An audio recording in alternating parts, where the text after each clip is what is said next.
Bonjour à tous et bienvenue à Catch Club. Je suis enfin de retour, ça faisait une semaine que je n'avais pas tourné une nouvelle vidéo, mais malgré tout dimanche je vous avais posté mon interview exclusive de Christophe Ajus et Philippe Chéreau que j'avais pu tourner quand j'étais à Londres pour l'événement WWE 2K20. D'ailleurs nous sommes le 22 octobre donc le jeu sort aujourd'hui et je pense que je me lancerai dans des vidéos WWE 2K20 la semaine prochaine. Et donc pour info ces 4-5 derniers jours je n'ai pas vraiment pu couvrir l'actualité, donc petit à petit je vais vous sortir toutes les news que j'ai ratées sur catchclub.fr. Mais d'abord on commence avec les résultats de Raw du 21 octobre 2019. Et le show a commencé avec une petite vidéo qui nous a récapitulé la feud entre Seth Rollins et The Fiend, et surtout ce qui s'est passé la semaine dernière, c'est-à-dire Seth Rollins qui met le feu à la Firefly Funhouse. Puis on a le droit à l'entrée de Ric Flair. Donc pour rappel, le 31 octobre, lors de Crown Jewel, la team Hogan affrontera la team Flair. Donc ce sera un match 5 contre 5, et à la base, le capitaine de la team Hogan devait être Seth Rollins. Mais comme par la suite, Seth Rollins a également été booké dans un match face à The Fiend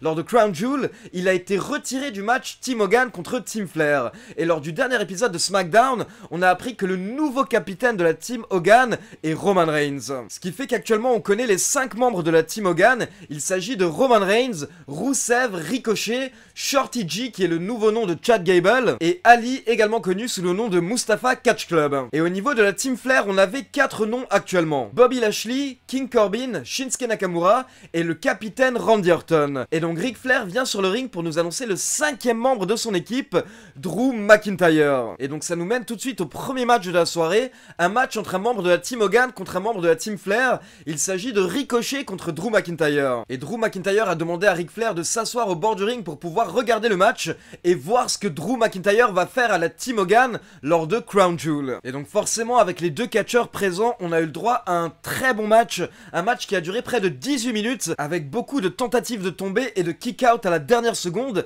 ce qui fait qu'il y avait beaucoup de suspense à la fin du match. Je veux dire, Drew McIntyre est un géant, et à côté de ça, Ricochet est plutôt bien pushé depuis qu'il est arrivé dans le main roster. Mais au final, c'est Drew McIntyre qui a remporté le match avec son Claymore Kick. Mais il faut savoir que McIntyre ne s'est pas arrêté là, car après le match, il a continué d'attaquer Ricochet, puis il l'a jeté à l'extérieur du ring, et il l'a catapulté sur les escaliers en métal. Et par la suite, Drew McIntyre est remonté dans le ring avec Ric Flair, et ils se sont moqués des mouvements mythiques de Hulk Hogan.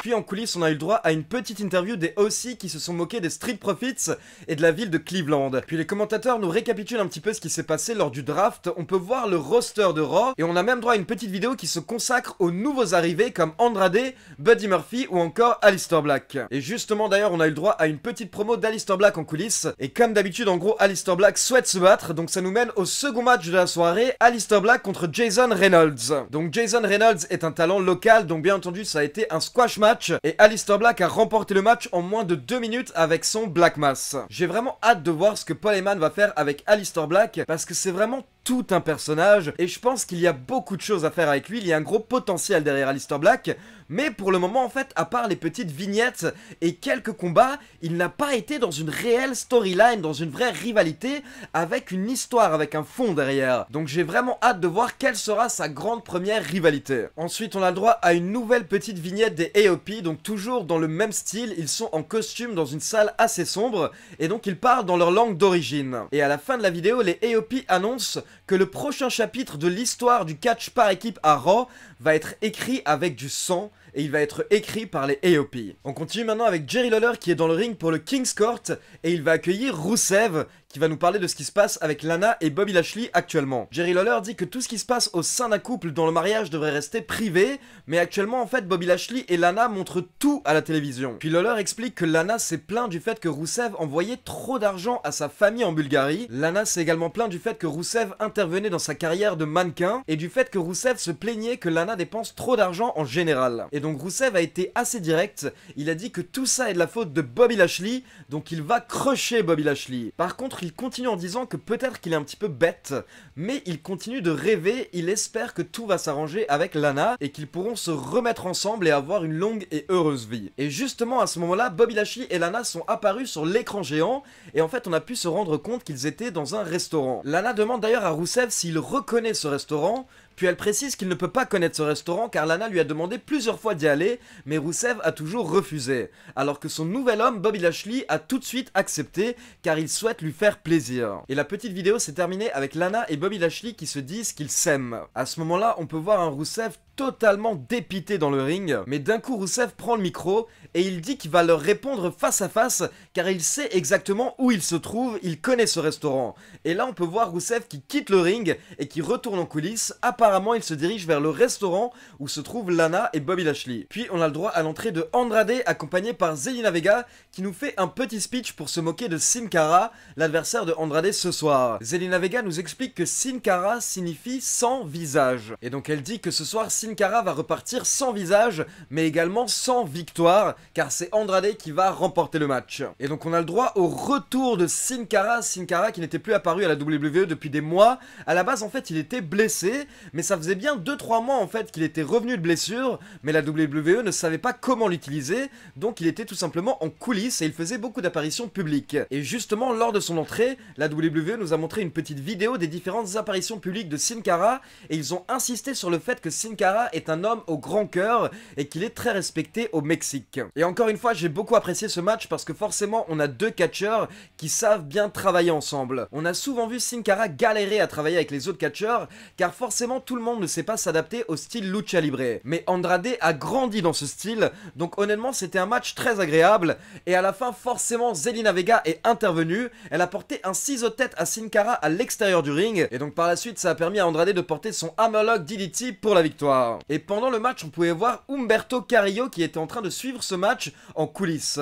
Donc pour rappel, Humberto Carrillo est un catcheur qui vient d'être drafté à Raw, et à la base en fait il vient de 205 Live, et il est également apparu du côté de NXT. Et donc Charly Caruso demande ses impressions à Humberto Carrillo. Et Carrillo dit que c'est difficile de battre Andrade, car quand on se bat contre Andrade, on se bat contre Andrade et Zelina Vega. Puis Carrillo dit qu'il a beaucoup de choses à prouver dans le roster principal, mais il souhaite devenir champion, et il annonce qu'il sera un grand champion, et pas un champion qui joue avec le feu comme Seth Rollins. Puis on a le droit à une petite promo des Street Profits en coulisses. Pour info, ce soir lors du main event, on doit avoir un match 3 contre 3 avec les Street Profits contre The OC. Mais pour le moment, on ne sait pas qui sera le partenaire mystère des Street Profits, ce sera une surprise. Puis on retrouve R-Truth en coulisses qui est en train de se cacher comme d'habitude, mais il croise un des Singh Brothers. Et alors qu'il commence à discuter avec lui, l'autre Singh Brother en profite pour effectuer le tombé sur R-Truth et devenir nouveau champion 24/7. Puis le quatrième match de la soirée, c'était les champions par équipe, les Viking Raiders, contre Kurt Hawkins et Zack Ryder.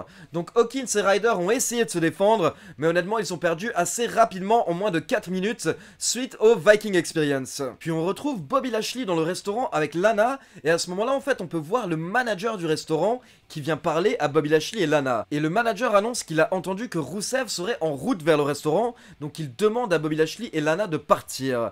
Mais Bobby Lashley dit qu'il ne faut pas croire toutes ces rumeurs, et Rousseff n'a pas le courage de venir l'affronter. Mais quelques minutes plus tard, on peut voir Rousseff qui fait son entrée dans le restaurant et qui saute sur Bobby Lashley. Et au final, ils ont dû être séparés par la sécurité et par des policiers. Donc j'aimerais bien votre avis sur l'angle entre Bobby Lashley et Rousseff, parce que d'un côté, c'est assez intéressant de voir la WWE qui se relance dans des angles sur les relations, sur les couples, etc.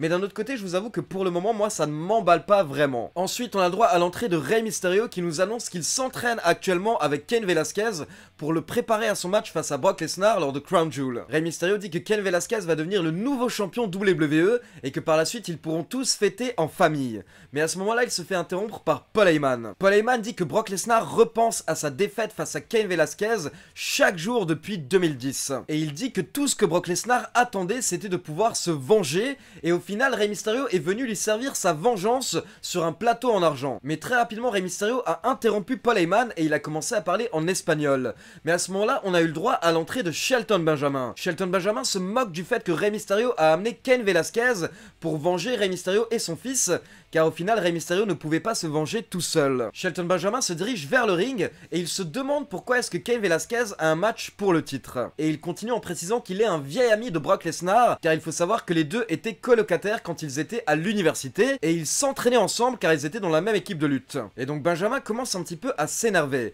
et il dit qu'il veut savoir ce qui se passe quand on pousse Rey Mysterio, et il commence à pousser physiquement Rey Mysterio. Il se demande si peut-être que ça pourra lui donner un match pour un titre également, si jamais il attaque Rey Mysterio, donc il commence à le pousser de plus en plus et il lui demande où est-ce qu'il est ton pote maintenant. Car à la base on pensait que Cain Velasquez n'était pas présent, mais à ce moment-là on a eu le droit à l'entrée de Cain Velasquez qui est dans la salle, et donc il monte sur le ring. Shelton Benjamin essaye de l'attaquer mais Cain Velasquez ne réagit pas, puis au final il met Shelton Benjamin au sol et il commence à lui mettre des coups de poing, puis il lui porte un étranglement et Shelton Benjamin abandonne très rapidement puis il quitte le ring. Donc voilà, en fait on a Rey Mysterio qui essaye de faire en sorte que la foule se mette du côté de Cain Velasquez, car il faut savoir que la plupart des fans de la WWE ne connaissent pas forcément Cain Velasquez, ils ne suivent pas forcément l'UFC, donc c'est pour cette raison que la WWE a mis Cain Velasquez avec Rey Mysterio pour faire en sorte que l'amour des fans et la sympathie envers Rey Mysterio découle sur Cain Velasquez. Puis on passe en coulisses et on retrouve Seth Rollins avec Charly Caruso. Et donc Charly Caruso dit à Seth Rollins qu'apparemment le Fiend a réussi à rentrer dans sa tête. Et Rollins dit que c'est peut-être vrai, mais il se demande s'il n'a pas réussi également à rentrer dans la tête du Fiend. Puis il dit que le Fiend est différent, il a une aura particulière et il y a quelque chose qu'il ne peut pas expliquer à propos du Fiend. Il dit qu'une fois que vous êtes dans le ring avec The Fiend, vous changez pour toujours. Puis d'un coup Seth Rollins a quitté Charly Caruso et en fait il a vu Humberto Carrillo. Et il a dit qu'il a entendu ce que Carrillo a dit sur lui plus tôt dans la soirée. Rollins dit qu'il admire le fait que Carrillo veuille devenir champion un jour et donc il le challenge, il lui propose un match tout de suite à Raw. Donc le 5e match de la soirée c'est Seth Rollins contre Humberto Carrillo dans un match qui n'est pas pour le titre universel. Et honnêtement pour un premier match de Humberto Carrillo à Raw, personnellement j'ai trouvé que c'était très bon. Quand il est dans le ring, je trouve qu'il a une certaine présence, une certaine aisance qui est agréable à voir. Donc il s'est plutôt bien défendu face au champion universel, il a réussi à tenir 12 minutes, mais au final bien entendu c'est Seth Rollins qui a remporté le match grâce au Stomp. Puis on passe au main event de la soirée et donc on a droit à l'entrée des Street Profits et de The OC. Mais au final les Street Profits n'ont pas de partenaire avec eux, donc on passe à un match par équipe entre les Street Profits et Luke Gallows et Carl Anderson. Et donc forcément durant le match AJ Styles a essayé d'intervenir plusieurs fois, mais au bout d'un moment l'arbitre l'a vu donc il l'a éjecté, il lui a ordonné de retourner en coulisses.